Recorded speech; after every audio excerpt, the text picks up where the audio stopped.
Vamos embora. Hoje é celebrado o Dia Internacional contra a Discriminação Racial, uma data que reforça a luta contra o preconceito racial em todo o mundo. Patriota Júnior está de volta ao vivo para conversar com a gente. Patriota, uma data para refletir, uma data para discutir avanços, mas também uma data para perceber que ainda falta muita coisa, né, Patriota? É verdade, Renata. Bom dia para você mais uma vez e para quem está acompanhando aqui o Manhã Cidade. É uma data, né, que traz esse contexto reflexivo, também de luta e, claro, a gente observar ainda, né, esse cenário atual onde ainda existe um preconceito, uma discriminação racial ainda velados, né, em nossa sociedade, além das marcas, né, históricas que até hoje ainda estão enraizadas na nossa sociedade. A gente conversa agora sobre esse assunto com Anderson Carvalho, advogado militante negro, está aqui com a gente. Doutor, bom dia, bem-vindo mais uma vez à Rádio Cidade. Essa data tem contexto histórico por trás, né? Começa explicando para a gente. Bom dia, Patriota. Bom dia, Renata. Bom dia a todos os ouvintes da Rádio Cidade. Sim, é um momento reflexivo, né?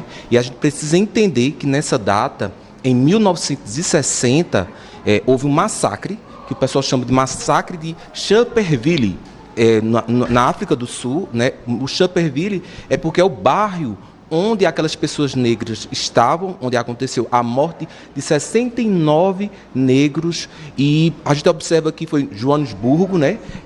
A capital da África do Sul, e lá havia 20 mil pessoas negras que lutavam apenas pelo direito de ir e vir, que é um direito que é resguardado a todos.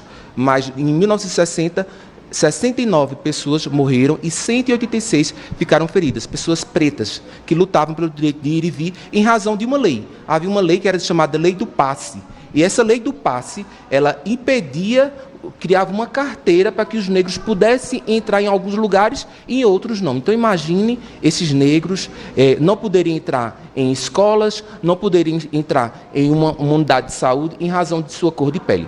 Então a gente precisa refletir e observar que esse dia importante de reflexão, a gente precisa trazer quais são os espaços do negro e da negra nesse aspecto dentro do Brasil e dentro do mundo. E então, quais os espaços que a gente observa que os negros não estão? Será se aquela lei do passe, hoje em dia, ela não é empregada de forma, lógico, bem mais pormenorizada, e aí, como você diz, Patriota, bem mais maquiada, né? E que os negros não estão nos espaços de poder. E a gente precisa só observar onde é que estão os negros. A gente não consegue ver negros dentro, por exemplo, como médicos, como vários negros advogados. Na OAB, somos 1% apenas de negros. Então, onde é que estão esses negros? São considerados empregos de limpeza, que, sem desmerecer nenhum emprego. Mas esses negros deveriam estar ocupando espaços importantes. Então, é importante que a gente faça essa discussão e essa reflexão para a gente entender que hoje não temos esse passe, mas a gente observa que os negros não estão nos espaços considerados de poder. Sua leitura atualmente, doutor, nós tivemos avanços nessas questões. Por exemplo, ano passado tivemos o endurecimento da lei de injúria racial, né? Há, de fato, uma maior atenção para esse tema hoje no nosso país? Hoje também é considerado também a importância da luta do movimento negro. Então, o movimento negro, OAB, dentro de suas comissões, e aí a gente observa que houve sim avanço, Patriota. E os avanços foram dentro das leis de cotas raciais, onde negros podem estudar e conseguir chegar nesses espaços que a gente tanto almeja, estar nos espaços de poder, para que a gente possa tratar de igual. Se o Brasil é um país de maioria negra, por que os negros não estão nesses espaços de poder? E aí onde você coloca importantíssima essa lei de injúria racial, que equiparou ao crime de racismo. Então, a lei de injúria racial, que é injuriar uma pessoa, que é discriminar uma pessoa, é dizer que uma pessoa é macaca, a pessoa negra é macaca, é discriminar a honra daquela pessoa. Então, em razão da sua cor. Então, em razão disso, a pessoa pode sofrer injúria racial. Então, essa injúria racial ela é punida com um crime inafiançável, ou seja, não pode chegar na delegacia a partir do crime e dizer eu vou pagar fiança, porque é inafiançável e imprescritível. Esse crime não vai prescrever de forma alguma. A qualquer tempo, a pessoa que se sentir injuriada, ela pode denunciar. O doutor também é membro, né, da Comissão de Pró-Igualdade Racial aqui da OAB Caruaru. De que forma a comissão atua também nessa luta, né, antirracista?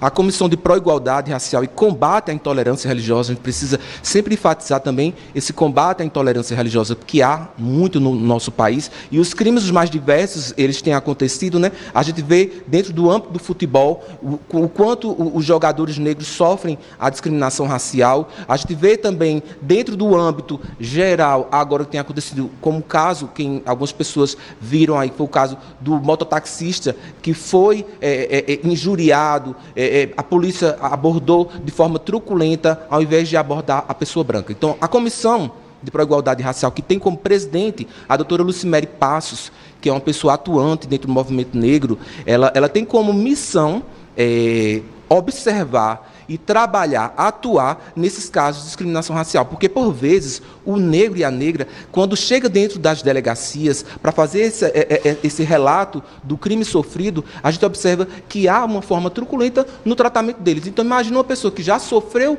o racismo, ainda ao chegar na delegacia, não tem um respeito no seu tratamento. Não são todas as delegacias. Então, a OAB, a partir de sua comissão, acompanha essas pessoas, discute, estuda o crime de racismo, ver propostas e políticas públicas que podem aconselhar e trabalhar essa questão racial. Debates, atividades que auxiliem na tentativa de conscientizar a população. Essa conversa que a gente está tendo aqui, de levar a educação, né, nessa luta antirracista, são ações importantes. Sem sombra de dúvida, né? A Angela Davis é uma filósofa, ela fala, Angela Davis, que não basta não ser racista, é preciso ser antirracista. Então, essa fala de antirracista não é você simplesmente dizer assim, não, eu não tenho nenhum preconceito contra negro. É você dizer assim, eu não tenho preconceito contra negro e eu vou lutar para que eles também não passem por isso. Porque a gente precisa reconhecer o racismo. Se a gente desconhece ou diz, não, é mimimi, eu não reconheço esse racismo, então ele vai sempre ser aquele racismo velado. Então, eu reconheço o racismo, eu sou antirracista como pessoa, e aí eu me refiro às pessoas brancas que estão nos assistindo, e eu vou lutar para que aquela pessoa negra ela consiga chegar nos espaços, porque eu tenho um racismo estrutural. E o que é o racismo estrutural? É a defasagem, o desapego das instituições, como, por exemplo, segurança pública, que vai tratar desigualmente os negros e os brancos. Você percebe pela abordagem policial. É diferente uma abordagem policial para uma pessoa negra para uma pessoa branca. Por quê? Em razão da cor da pele. Então, a gente precisa tirar esse estigma de que a pessoa negra ela é criminosa. Muito pelo contrário. É igual o tratamento. Então, esse racismo estrutural, a partir dessa comissão de pró-igualdade racial e o antirracismo que todos nós, brancos e pretos, devemos ter, a gente precisa combater esse racismo. E hoje é uma data importantíssima para que a gente possa discutir essa questão, patriota. Perfeito. Obrigado pela participação aqui com a gente, doutor Anderson Carvalho, advogado militante negro, conversando com a gente, né, Renata, nesse dia importante de combate à discriminação racial. É com você. Perfeito, patriota. Muito obrigada pela participação, pelas informações. Um abraço para o nosso querido Anderson Carvalho também. 9h.